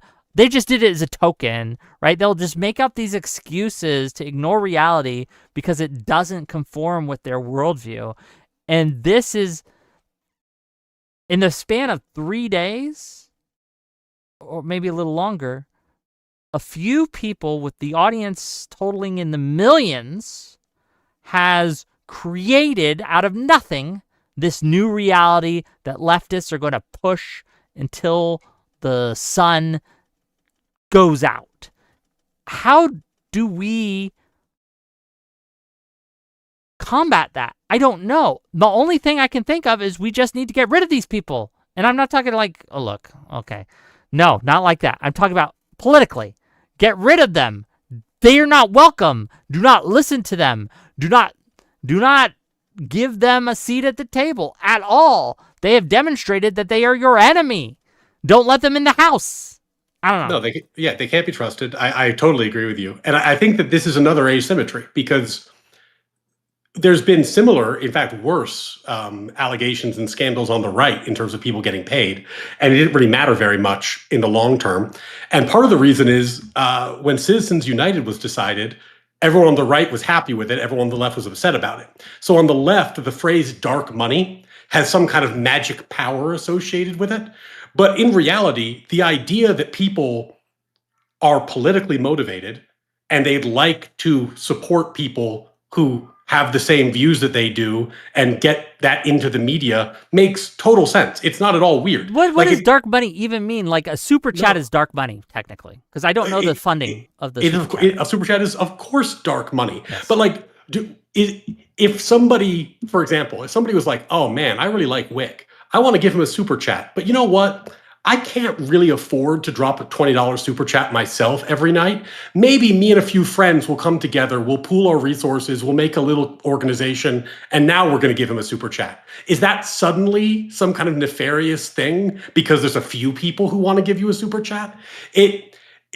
It's an overblown concern that's downstream of the phrase dark money having magical significance.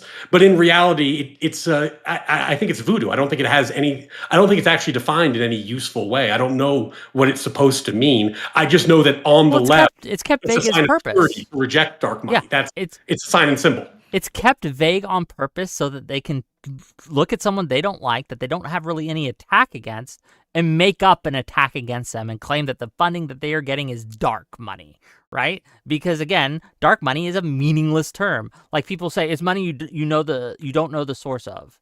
And everyone who pays me a super chat, I don't know their jobs. Do I know if they're working for the government? No. Do I check? Why would I? Right? Why does anyone?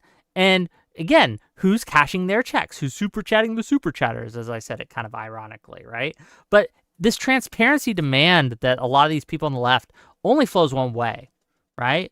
They want you to release your bank statements, right? But they'll never do it themselves. Again, it's this demand for transparency. This is needless. Look, I do think there should be rules around foreign government funding, right? Like, so if you were getting money from a foreign agent, that should have to be disclosed and declared. And to be frank, I think that you should have to tell people when you are getting paid, right, by an organization. I think that's a fair thing. But as I understand it, a lot of these chorus people did say that they were being paid, right? And things like that. They said that they were working for him, but because I think that's a totally fair like norm. I mean, I don't think it's not a law, but like as a norm, like yeah, like wear your jersey. You know, like if you're coming out there and you're playing partisan politics and you're supported by partisan organizations, you should tell people that. It's not. I mean, I know. Like, I was talking to Connor recently, and you know, like I know that's something that gets thrown in his face sometimes, but he's, to my knowledge, been totally transparent about it. So we get what it is. And if you're watching Fox News or you're watching MSNBC, that's not a different arrangement. They're being paid to have political views there too. That is kind of how media has always worked. So it's not particularly surprising. I guess maybe people had some kind of view that independent media was going to be immune to like the forces that impacted like all of society previously. That sounds crazy to me, but look, maybe they did. I think that I think that organizations such as Chorus and other things that pay a stipend to their content creators that they like and want to promote actually does make them more free to speak what they really think on issues, because they're no longer beholden to their audience, which makes no bones about telling them. And I've gotten I've had chatters tell me directly, I'm not going to super chat you if you have this person on. I'm not going to give you money if you say this kind of thing, right? They'll just out and say it, right? And that's their right to do and things like that. But having a stipend from an organization that likes what you do and wants you to do it more frees you from the audience capture that is a pervasive problem, especially, well, I won't even say especially. It's on the left and the right. I see there are plenty of people in the MAGA space or in the right who can't really say anything bad about Trump. I know a creator, right, who is definitely not MAGA, right, and who spoke out about MAGA, but they were seen on the right, and they've been a bigger creator, a bigger channel for years, right? And their audience is dying because their audience is fleeing from them because they won't toe the party line on Trump. And again, that's a right for them. It's the right of any audience member to do. But let's not act as if that's not a bigger influence than a corporation or something. It's absolutely a bigger influence. People do this and make these decisions all the time on what they're going to cover and how they're going to cover it based on how they think their audience is going to accept and react to it. One of the reasons I've had just real quick, one of the reasons I've had problems growing is because I'm always fighting with my audience because I keep saying things that they don't like, so they leave. Right? Yeah, no, that's why it's easier to do video games and not have to open your mouth about controversial topics on some level. I think that where there is a germ of truth here, and like all these stories that get ginned up, there's always a germ of truth, and then there's the magnified nonsense. The germ of truth is if you were, or not you, if anyone was, a creator who was touting their independence and did actually have an obligation to toe the party line or say certain things, that would be credibility damaging. That is a big deal. True. And I think that that's how the best lies spread, right? Is that there is a germ of truth there. You know, like with Christian But the transparency of the money isn't the problem there. The problem is the transparency of the strings attached to that money. Yeah. And if someone in my example was saying, no, I'm independent to the bone, right? But I mean, that's I think that's the norm we can have. Is like you should ask streamers. You know, that's a fair question. Like, are you taking money? That's a fair question to put in chat. Ask them if they lie. That is then worth knowing. But you know, I don't think that it's necessarily a bad thing for a streamer to take money. I think that it's a new information ecosystem. People are going to show up. Like that's how that works. If I wanted to influence a streamer, okay, and let's say I was a rich dude, okay, one day maybe, right? I was making millions and millions of dollars, and I wanted people to talk a certain way on a certain issue, and I was like, you know what? There's this Ryan Mullally guy, and I think he has he's a big audience, and I think that if he were to be more pro-Wick, it would help me. You know what I would do? I would get a lot of bot accounts, a lot of alt accounts, and every time you talked positively about Wick, I'd super chat you a lot. I'd have all these bot accounts give you 10, 20, 50, $100 saying, wow, you're so great. I agree 100%. Wow, that's so awesome. And then when you talk negatively about Wick, I'd just stop doing that.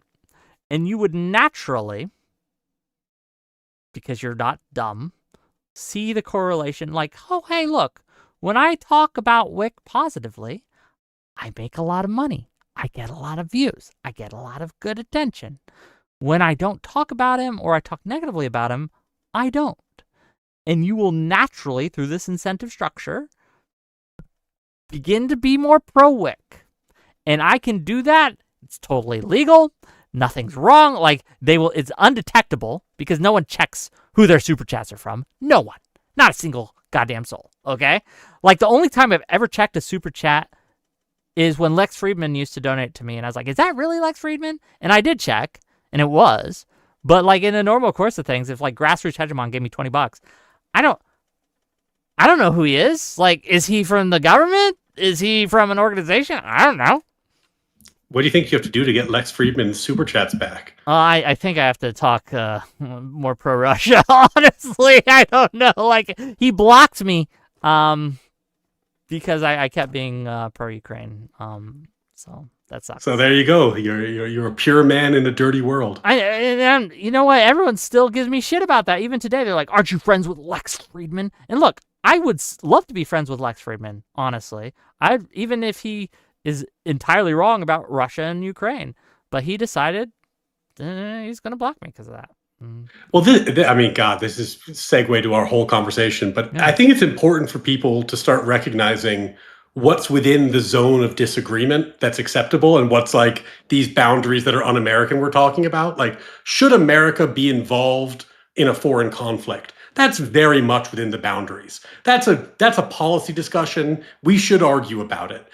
Should America be a theocracy? That's out of bounds. It's not, and I think these are clear lines, but I guess for some people it's not. And the fact that you have a policy preference about foreign wars is, I don't know, blasphemy or forbidden in some way. It just is what it's just frustrating to me because I try and I'm not perfect at it. I try to be like, okay, I want to remain genuine as a streamer.